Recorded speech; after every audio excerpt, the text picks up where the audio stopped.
નમસ્કાર મિત્રો, સ્વાગત છે તમારું અમારી ચેનલ પર એક નવા વિડીયોમાં। મિત્રો, આ 5 લોકોને ક્યારેય ખાલી હાથે ઘરેથી ન જવા દો, નહીતર તમે આખી જિંદગી પછતાશો। બધા ધર્મોમાં દાનનું ખૂબ જ મહત્વ માનવામાં આવે છે।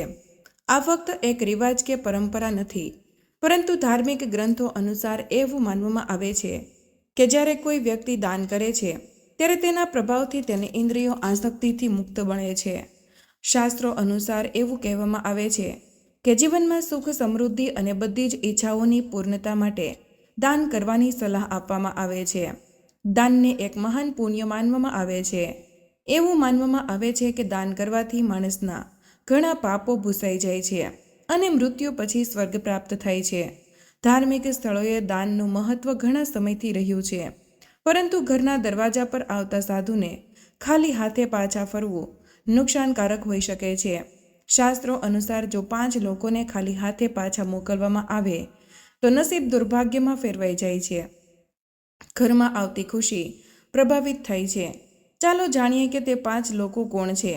પરંતુ તે પહેલાં, જો તમે પણ ઈચ્છતા હોય કે માતા લક્ષ્મીના આશીર્વાદ હંમેશા તમારી સાથે રહે, તો આ વિડીયોને લાઈક કરો અને ચેનલને સબસ્ક્રાઇબ કરવાનું ભૂલશો નહીં, અને કમેન્ટ બોક્સમાં જય મા લક્ષ્મી ચોક્કસ લખી દેજો।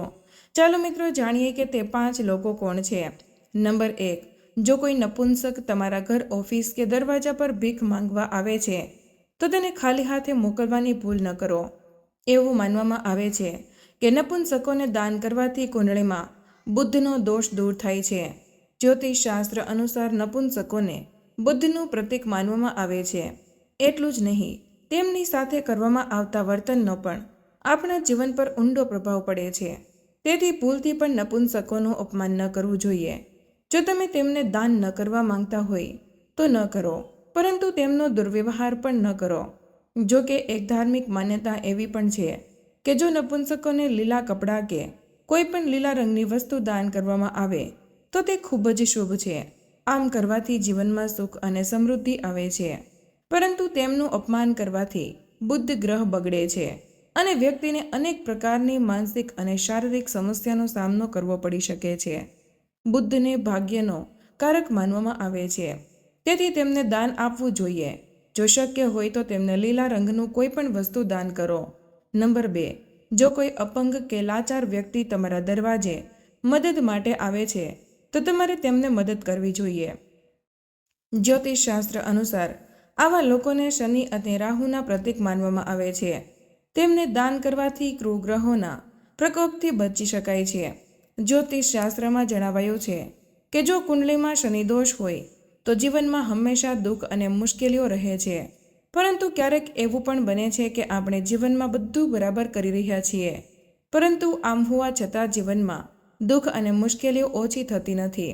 તેથી ધ્યાન રાખો કે તમે તમારા દરવાજાથી કોઈ જરૂરિયાતમંદ વ્યક્તિને ખાલી હાથે અથવા તો કોઈ જરૂરિયાતમંદ વ્યક્તિ અને અપંગ વ્યક્તિને ખાલી હાથે ન મોકલો। તો ધ્યાનમાં રાખો કે આવું ક્યારેય ન થાય, કારણ કે અપંગ લોકોને રાહુ અને શનિનું પ્રતીક માનવામાં આવે છે। આ જ કારણ છે કે આ લોકોને ક્યારેય દરવાજાથી ખાલી હાથે ન મોકલવા જોઈએ। નંબર 3, ભિખારી। જો કોઈ ભિખારી તમારા દરવાજે આવે છે તો તેને ખાલી હાથે ન મોકલવો જોઈએ। જો તમારી પાસે પૈસા ન હોય તો તમે ખોરાક અથવા તો પહેરવા યોગ્ય વસ્તુઓનું દાન કરી શકો છો। ઘણીવાર એવું જોવા મળતું હોય છે કે લોકો તમારા દરવાજે કે બીજે ક્યાંય ભીખ માંગનારા લોકોને ઠપકો આપે છે, પરંતુ ધાર્મિક શાસ્ત્રો અનુસાર તમે કોઈને દાન આપો કે ન આપો, તેમને ઠપકો આપવો યોગ્ય નથી। એવું માનવામાં આવે છે કે આમ કરવાથી આપણા સંચિત ગુણોનો પણ નાશ થાય છે। નંબર 4, સંત મહાત્મા।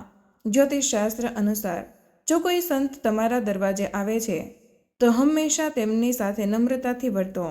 જો તમે તેમની પાસેથી થોડું જ્ઞાન મેળવવા માંગતા હોય તો ચોક્કસપણે તે મેળવો, અથવા તમારી ક્ષમતા મુજબ જે કંઈ પણ દાન કરી શકો તે આપો અને તેમના ચરણ સ્પર્શ કરીને તેમના આશીર્વાદ મેળવો।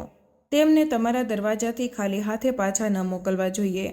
એવું માનવામાં આવે છે કે જો કોઈ સંત કોઈના દરવાજાથી ખાલી હાથે જાય છે તો તેને તેના જીવનમાં દુઃખ અને મુશ્કેલીઓ સિવાય કંઈ મળતું નથી। તેથી સંતને ક્યારેય ખાલી હાથે પાછા ન ફરવા દો। નંબર 5, જો ઘરની દીકરી તેના સાસરિયાના ઘરેથી આવે છે તો તેનું ક્યારેય અપમાન ન કરવું જોઈએ। તેણીએ તેની ઈચ્છા મુજબ શક્ય તેટલું દાન કરવું જોઈએ.